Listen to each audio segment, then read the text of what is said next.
Welcome back, everybody, to the Bucs Planet podcast. And the Bucs lose to the Rams by 10 points when it really should have been by 17 points. The Bucs got absolutely blown out, outclassed, outcoached, outplayed, outgame planned, out executed, pretty much out everything. And we're going to go ahead and talk about that because I don't like doing intros. Do you know why? Because they suck and they're pointless. So we just get right into it on the show, okay? And I'm just going to tell you right now. I'm going to tell you guys right now that some of you might not like what is about to be said on the show. And I'm very happy that you're not going to like it because a lot of you need to understand some things. And you think you know everything, you don't watch film, you don't really know anything. And, do some of you deserve to have an opinion on everything involving this team and then think that you have to consult me about it or yell at me about my opinion? I don't know, probably not.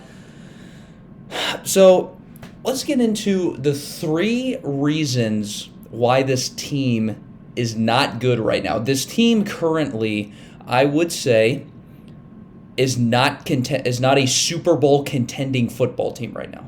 It is not a super. Yeah, so you're screen recording. All of you guys are like, oh, look what Wilson. Look, I'm gonna tell you it's a fact. This team is not a Super Bowl contending football team at the moment. Doesn't mean it can't be ever. But right now we're not, and a lot of it has to do with injuries. But let's just get into that right now. So the 3 big reasons of why this team sucks is secondary, pass rush, run game. So I'm going to explain to you something that a lot of you guys also won't really understand. So everyone's going to talk about the secondary. Out of those 3 issues, the secondary is the least of my concerns. And I'll explain why. The secondary is injured, and by the way, I will get into the Richard Sherman thing in a little bit. The secondary is injured. And there's Jamel Dean starting. There's Ross Cockrell. Then Jamel Dean gets hurt. So then it's D. Delaney. Right? This is not ideal. Sean Murphy-Bunting's not great. Had a great Super Bowl run, though. Great playoff run. We do miss Sean Murphy-Bunting at the end of the day. And the issue, honestly, is the fact that, look, you're going to have injuries in the secondary, right? We have injuries. So how do you kind of get away with bad secondary players, right? So the way you do that is by having a good pass rush, okay? Because one thing that will never happen is winning games by having a bad pass rush and a bad secondary. I do not know what is going on with the pass rush. I mean, you heard Bruce Arians talk about it. He said that he was disturbed. That was the exact quote, that he was disturbed by how horrible the pass rush has been. And guess what? I'm not leaving anybody out here. Shaq Barrett, horrible so far this season. Not good. Not getting it done. Jason Pierre-Paul did not play. We missed him. But guess what? The last 2 games, not good. The 2 games he played, not very good. Tryon was our best pass rusher. Still didn't get a sack because we didn't get any sacks until Will Golson got a pointless one in the 4th quarter, which we'll talk about that.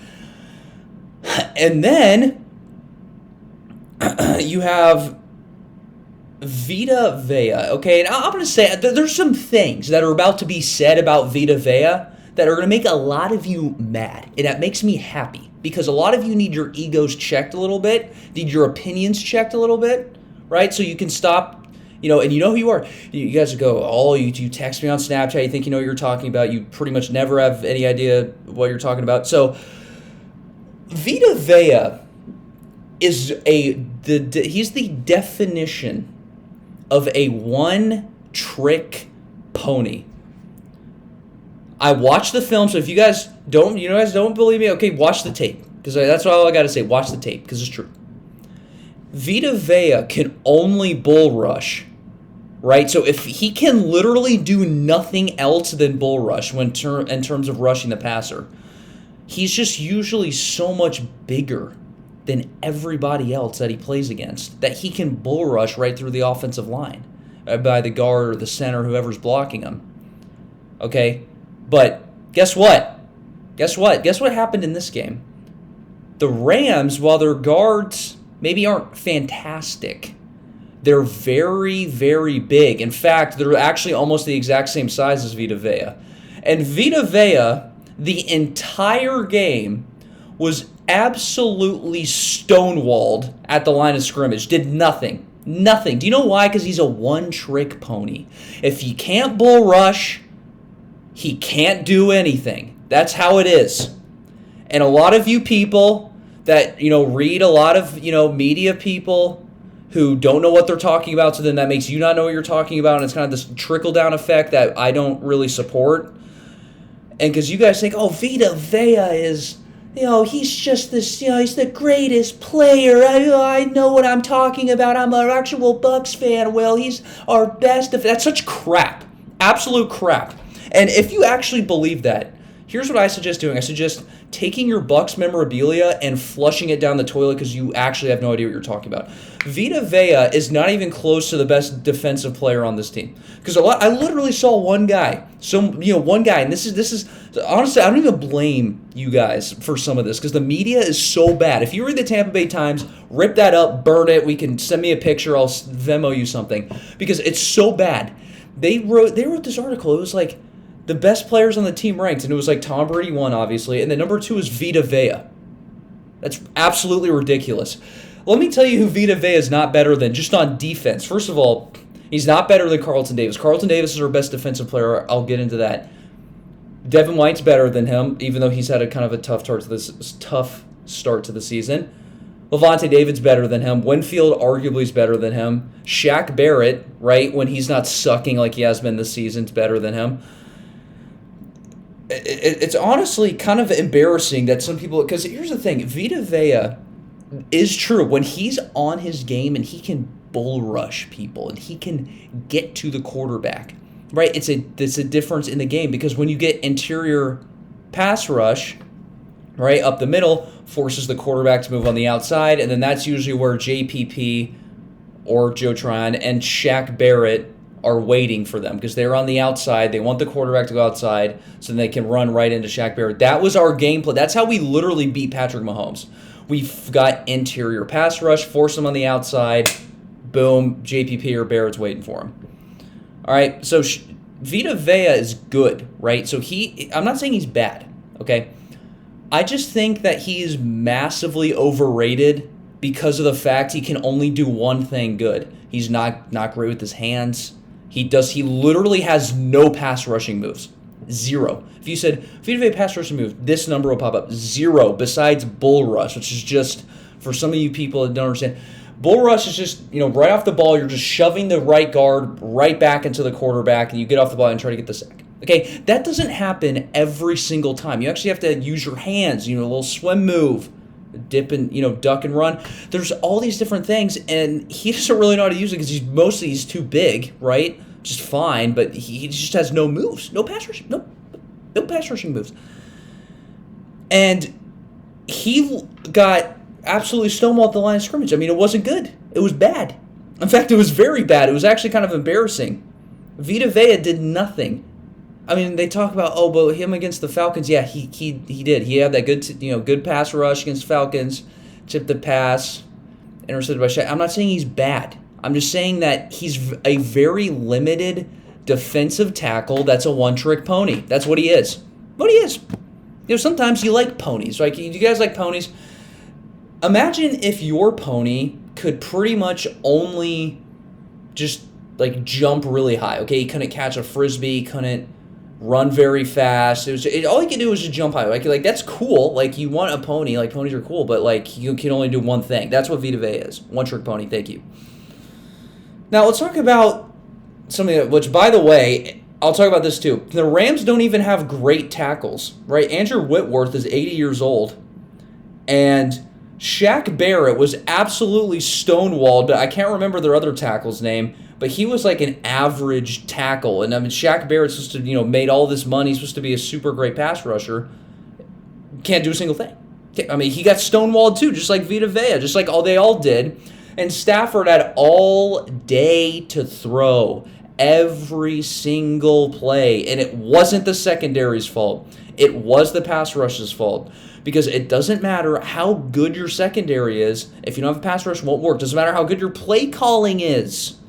Don't have a good pass rush, won't work. If you give quarterbacks time, They're in the NFL. They will always find a way, especially a quarterback like Matthew Stafford. So now let's transition from that absolute clown show to the other absolute circus act on the offensive side, and it's called the running game. So let's just take a step back and let's legitimately think of how bad your running game could be when Tom Brady at 44 years old leads your team in rushing. Okay? And by the way, it was 17 yards. 17. So let's go ahead and talk about that. After the game, Bruce Arians had a very interesting statement in terms of discussing about Ronald Jones. He said, Ronald Jones ran the ball well today.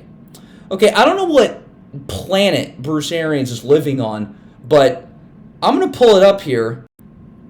And Ronald Jones had 5 carries for 11 yards, averaging 2.2 yards per carry. So I'm just wondering, do you guys think that's running the ball well? If you have 5 carries for 11 yards, that is what you call horrible. That's what you call absolutely atrocious. Now, let's talk about the other suspect in this issue. Leonard Fournette. Well, we have the good running back tandem, right? So our first running back had a really outstanding game of 5 carries, 11 yards. The other running back Leonard Fournette had 4 carries for 8 yards, averaging 2 yards per carry, and and then Tom Brady 3 carries, 14 yards. That's the rushing game, ladies and gentlemen. Embarrassing. This is a problem. Because one of the big reasons that the Bucs actually was able to win all those playoff games, go to the Super Bowl, was because of how effective our running game became. You know, Leonard Fournette started playing very, very well in the playoffs, and a little bit towards the end of the regular season. And he did it very well in the Super Bowl, had a long touchdown rushing run, right? Now, I don't know what happened to it. You know, even Ronald Jones had a decent season last year. Almost hit 1,000 yards. Probably would have hit 1,000 yards if he didn't get injured in the last few games of the season. But this is atrocious. Atrocious. I think the issue, honestly, because let me explain to you who the best running back on the roster is. His name is Giovanni Bernard, who, by the way, almost led the team.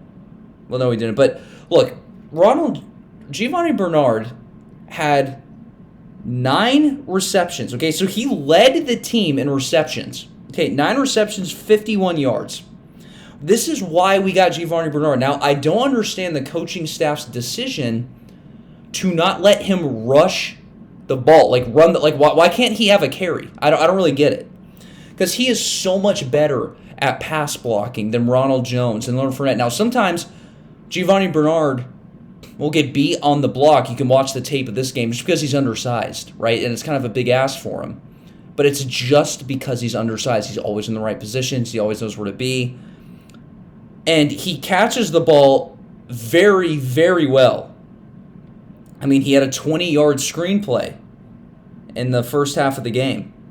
Giovanni Bernard is the best running back on this team. I don't know how else to say it, honestly. He's the best running back on this team. He even scored a touchdown.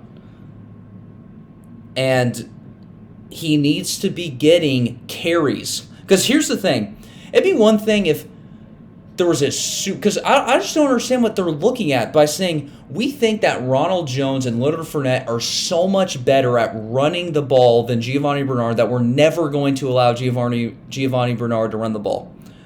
Well, I don't see it. 5 carries, 11 yards. 4 carries, 8 yards. That's so much better. Literally, you as sitting at home could probably run for 2 yards and fall down in an NFL game, in a live NFL game. So I don't understand how that's so much better than what they keep saying. I think, honestly, one of Bruce Arians' issues is he's so much of a player's coach. This is a good thing, but sometimes a little too much. I think he gets so attached to certain players that, honestly, he just like gets attached and then doesn't really let go. He doesn't really have a good sense of, okay, well, he's not doing that good right now, so we need to change it up. I think it takes him a little bit longer to kind of make decisions like that, even though I think it's finally going to come, because this was such a horrible rushing performance by both our idiot running backs that I think they are pretty much going to have to look at Giovanni Bernard potentially getting some carries here, because you can't have Tom Brady leading your team in rushing. I mean, he threw the ball 50. I mean, Tom Brady played well today. 41 out of 55, 432 yards passing, one touchdown, one throwing touchdown, one rushing touchdown. And you know what? And then he could have had more, but one of them was end around to Godwin. That was a good play, and he played well. It was the defense that played horrible. Couldn't get off the field. It was the running game, so there was absolutely no balance at all. So Tom Brady was put in more passing situations. The Rams knew that he was going to be passing the ball more, so that means Aaron Donald and company knew that they only had to rush the passer, which makes it a lot harder to block them. And by the way, they hit Tom Brady, fumble. Giovanni Bernard recovered successfully, though, very luckily. And that's why there was a little bit of an issue there. That's why the offensive line looked a little so-so in that game. It wasn't because the offensive line's bad. It's because they knew that they were passing the ball. It's not good. It doesn't have to be a great running game. We are a passing team. That's just how this operation is. But you have to have something, just a little bit, just 70 yards, 60, 70. Is that too much to ask for, 60, 70 yards? A little bit. Apparently it is too much to ask for. Apparently it's too much to ask for getting over 15 yards, over 11 yards, unless you're Tom Brady who did that. Now, I understand that because we got in such a big hole in the second half, we couldn't really run the ball because they kept scoring at will, which, by the way, the whole Deshaun Jackson complete clown show absolutely torched us, and we know how that goes when Mike Edwards slips and then he scores one. There was one Deshaun Jackson should have had 300 yards and 3 touchdowns. I mean, there was plays he's wide open on that they missed him on. There's one that they missed him on early, and that would have been a touchdown. And here's the deal. That play doesn't have time to focus. You look at the secondary, and you're like, that's the secondary. That play doesn't have time to form if Stafford's not just sitting back here like this, like 1, 2, 3, 4, 5. Oh, that's what it was. Because that's what it was. Okay? When you need somewhat of a pass rush to cover up the injuries on the secondary. And so now let's get into the secondary. A lot of people have been complaining about Winfield. Winfield, okay, was he as good as last year? No. It looks like he regressed a little bit, but I don't think he's bad. I still think he's pretty good.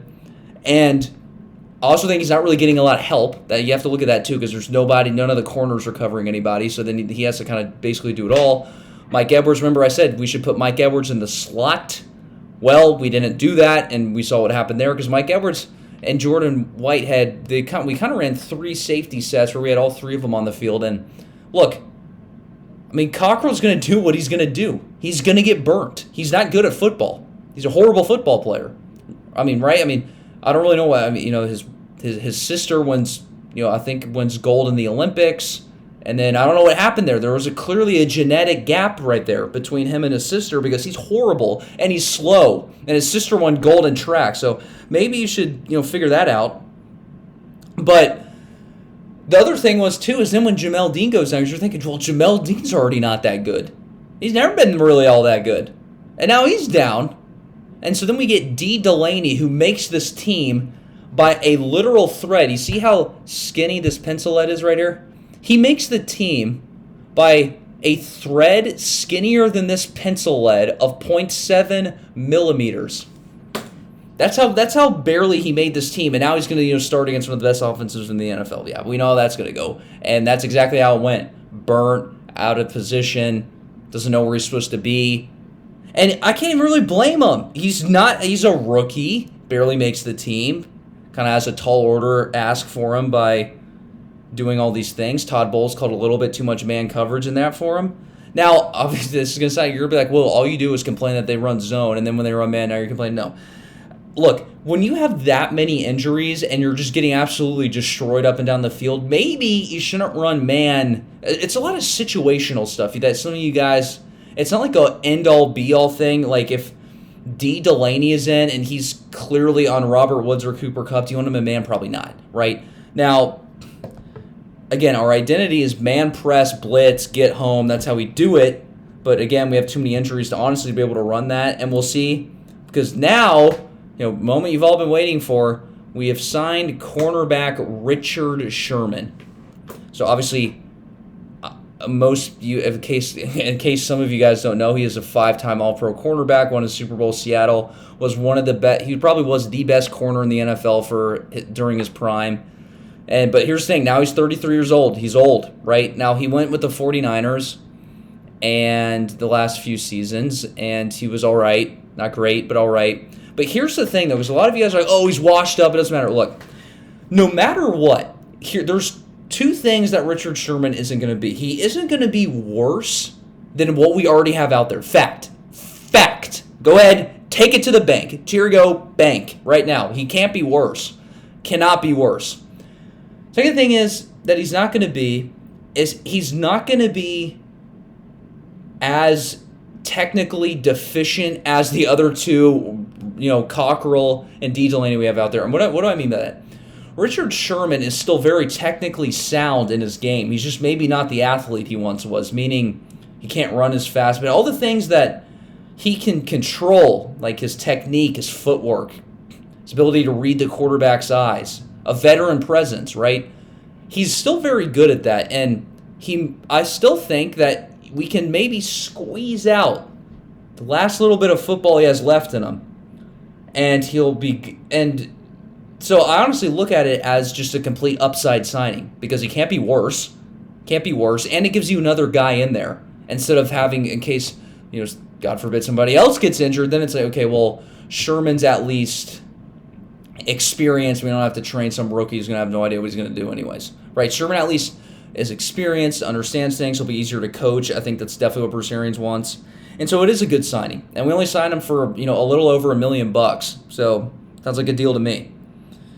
Now, is he a little bit of a basket case? Did he get arrested on a misdemeanor? Which, by the way, again, some of you people out there are texting me like, oh, you signed a guy who beat his wife. I can't believe you support that. I just, some of you people just deserve to uninstall Snapchat and never talk to me again. And so let's look at the actual facts as usual, because that's what I do. You guys don't, I do. And we found out that when you look at the actual facts and the actual video surveillance of the incident that happened, first of all, it's domestic dispute because nobody was actually harmed in the video. He was just trying to break in to his father-in-law's house, which is that good? No, that's not good. That's not something that's good. But to be fair, he did not beat his wife, okay? That's not what he did. All he did was try to break down a door and then left, okay? And he has since said he's gotten therapy, said he was suicidal, tried to kill himself multiple times, and he's now, went to therapy, got help, right? Is he, again, I'm not him, right? So I don't know if he's actually better, but he did get help, that is true. You can look that up. And so, I'd appreciate it if some of you people didn't say that I support athletes who beat their wives, because obviously that's not true, and you guys obviously don't have any idea, you don't know what you're talking about, which isn't a surprise with this base, and that's pretty much all I have to say about that. Now, Richard Sherman, again, veteran presence, right? This is going to help us maybe a little bit, might not be a huge impact, but he can be a little bit of a Band-Aid on the Sean Murphy Bunting blow and kind of stop the bleeding a little bit in the secondary. But look, nothing we do matters until the pass rush actually rushes the passer correctly. Look, I understand. They talk about, oh, they're so close. He's just a second away. Look, I don't care. Don't care. You have to actually get the sack. You actually have to hit the quarterback. You have to affect the throw. You have to do it. The Rams are the best team in the NFL. We are not. We have been dethroned officially. Right now, for now, right, we can get better. I think we will eventually. I really do. I am optimistic about it. But this is what it is now. And it's not very good. We need some help a little bit. Little bit of help. Little bit pass rushing help. Hopefully that comes together. We play the Patriots this week. Right, I'm going to make another video about the Patriots later on. And that, the most hyped up game in NFL history, most hyped up regular season game in NFL history. And so we're going to see about that, and I'm going to talk about that a little bit. But here we go. So that's going to do it for this episode. And, what I just said was 100% true, so I would maybe consider not roasting me after this one. And I will talk to you guys next time.